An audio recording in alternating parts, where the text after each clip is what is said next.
Oke, ini aneh. Regulator makin ketat, tapi kok koin privasi malah naik akhir-akhir ini? Ada paradok menarik di market kripto sekarang. Banyak yang mikir Bitcoin itu anonim. Itu salah besar. Sebab Bitcoin itu pseudo anonim. Kenapa? Karena setiap transaksi lu dan saldo lu semua kebuka di blockchain. Dan begitu lu pakai bursa, lu kan pasti KYC tuh, pakai KTP. Selesai. Semua identitas asli lu langsung nyambung sama wallet yang lu punya. Selamanya. Sekarang coba bayangin, semua orang bisa lihat isi rekening dan portofolio investasi kita. Pasti rasanya nggak nyaman kan? Yang ada malah bahaya. Nah, disinilah letak masalahnya. Kita semua setuju transparansi di level sistem itu bagus. Tapi transparansi di level individu itu nggak bagus. Ini bukan cuma soal kenyamanan. Tapi pikirin juga dari sisi keamanan pribadi. Kalau orang lain tahu lu punya aset kripto banyak, lu dan keluarga lu bisa jadi target kejahatan yang serius. Dan ini bukan cuma buat individu, tapi juga buat institusi. Coba bayangin, ada sebuah perusahaan besar. Kira-kira, apakah perusahaan besar itu mau kompetitornya tahu siapa suppliernya? Apakah perusahaan besar itu mau kompetitornya tahu berapa volume transaksinya? Dan berapa biaya operasional ya? Gue rasa nggak akan kan. Menurut gue inilah alasan kenapa institusi besar masih ragu-ragu masuk ke kripto. Karena mereka nggak bisa jamin privasi data klien mereka. Jadi mereka butuh solusi. Nah, solusi itu ada dua. Yang pertama pakai Monero atau pakai Zcash. Monero dan Zcash sama-sama koin privasi. Jadi ini bukan soal cuma teknologi mana yang lebih canggih, bukan. Ini adalah perbandingan ataupun pertarungan dua koin kripto privasi dengan dua filosofi yang fundamentalnya beda banget. Contoh, di Monero ini bisa dibilang sangat idealis. Filosofi Monero itu simple, privasi itu absolut.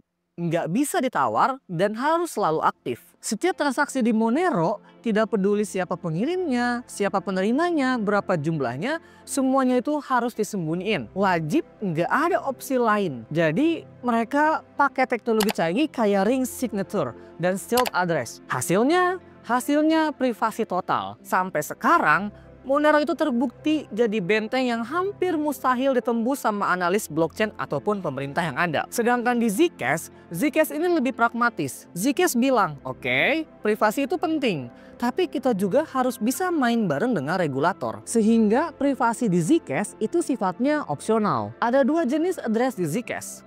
Yang pertama ada T-address yang cara kerjanya mirip Bitcoin. Semua kebuka sehingga semuanya bersifat transparan. Dan yang kedua ada Z-address yang pakai teknologi super canggih namanya Zcash Snarks buat menyembunyikan semua detail transaksi sehingga sifatnya tertutup. Kemudian hal yang membuat Zcash sangat menarik untuk sebagian penggunanya karena Zcash punya fitur yang bernama viewing key. Fitur ini memungkinkan pengguna yang menggunakan akun privat ataupun Z-address secara sukarela bisa ngasih akses untuk read only kepada pihak ketiga. Pihak ketiga itu misalnya ke auditor, kantor pajak, dan dia ngasih itu tanpa harus serahin kontrol uangnya. Paham kan bedanya? Jadi Monero itu privasi absolut tanpa kompromi. Sedangkan Zcash itu privasi yang patuh dengan regulasi. Ini adalah dua visi yang sangat berbeda. Nah, kita udah paham perbedaan filosofinya. Tapi kita di sini juga ngomongin soal aset digital mana yang layak jadi investasi. Dan filosofi aja nggak cukup buat kita cuan dari investasi. Ini langsung memunculkan semacam banyak pertanyaan yang jauh lebih dalam dan jauh lebih kompleks.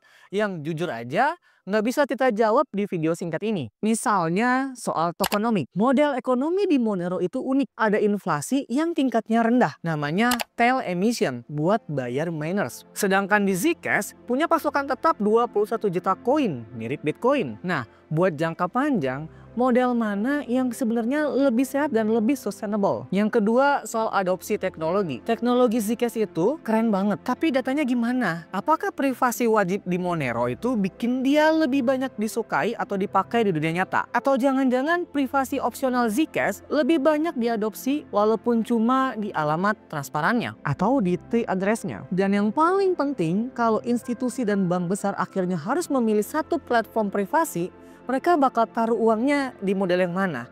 Di model macam yang Monero yang idealis, anti regulator, Atau di Zcash yang pragmatis yang siap diaudit kapan aja? Kira-kira itulah pertanyaan-pertanyaan yang mendalam yang jawabannya bisa bikin kita cuan. Oke, jawabannya nggak kita bahas di video ini. Tapi gue mau setiap video yang gue buat itu harus ngasih manfaat. Dan manfaat yang bisa gue kasih sekarang melalui video ini, gue mau kasih lu satu kerangka berpikir yang sederhana aja untuk menilai kasus penggunaan kedua koin ini. Pertama, kita harus lupain dulu soal harga.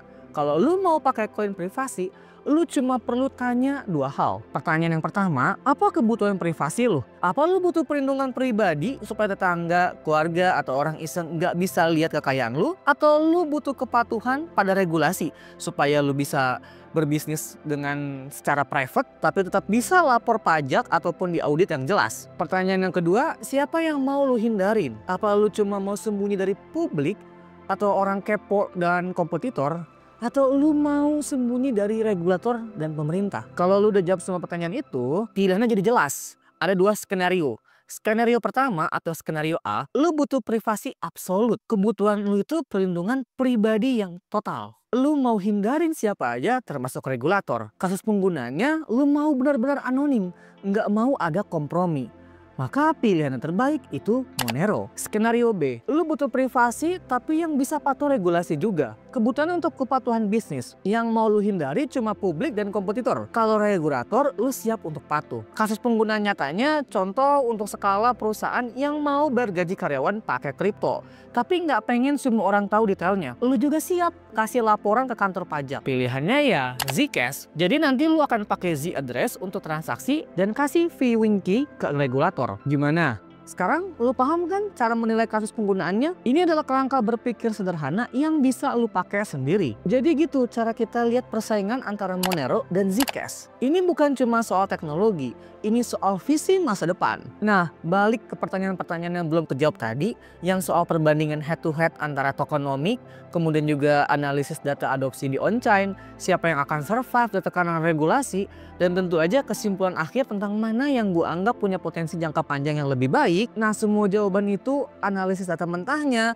dan kesimpulan akhirnya udah gue tulis dalam satu laporan riset mendalam yang eksklusif hanya untuk member user plus di website pribadi gue, yaitu restuhadiwija.com. Oke, gue rasa itu aja video kali ini. Thanks for watching.